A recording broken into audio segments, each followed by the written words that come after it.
படத்துக்கு விமர்சனம் பண்ணவங்கலாம் என்ன சொன்னாங்கன்னா, "ஐய்யய்யோ! தங்கலான் படத்துக்குலாம் போயிறாதங்க. 2 1/2 மணி நேரம் எப்படி உள்ள இருக்கிறேன்னே தெரியல. ஏதோ குகைக்குள்ள இருக்க மாரி இருக்கு. ஒரே ஊன்னு ஊழ விடுதாங்க. ஒரே சவுண்டா கேக்கு" அப்படின்னு சொல்லிட்டு இருந்தாங்க. அவங்களுக்கெல்லாம் ஒண்ணே ஒண்ணுதாங்க.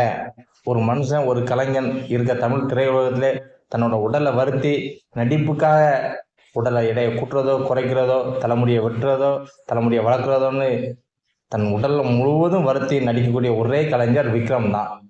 அப்படிப்பட்ட ஒரு நடிகர் தன் உடலை வருத்தி தங்கலாங்கிற படத்துக்காக நடிச்சிருக்காரு.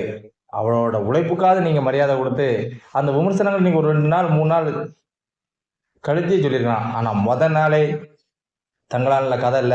ஹாஃப் நல்லா இருக்கு. 2வது ஹாஃப் நல்லா இல்ல. ரஞ்சித் தன்னோட அரசியல் குறியீட உள்ள வச்சுட்டாரு. தலித் அரசியல உள்ள புகுத்திட்டாருன்னு எக்கச்சக்கமான ரிவ்யூ குடுக்குங்க பேர்ல. அந்த படத்தை எவ்வளவு குறைக்க முடியுமோ, அவ்வளவு லோவா அந்த படத்துக்கு ரிவ்யூ குடுத்திருக்கீங்க. இது நீங்க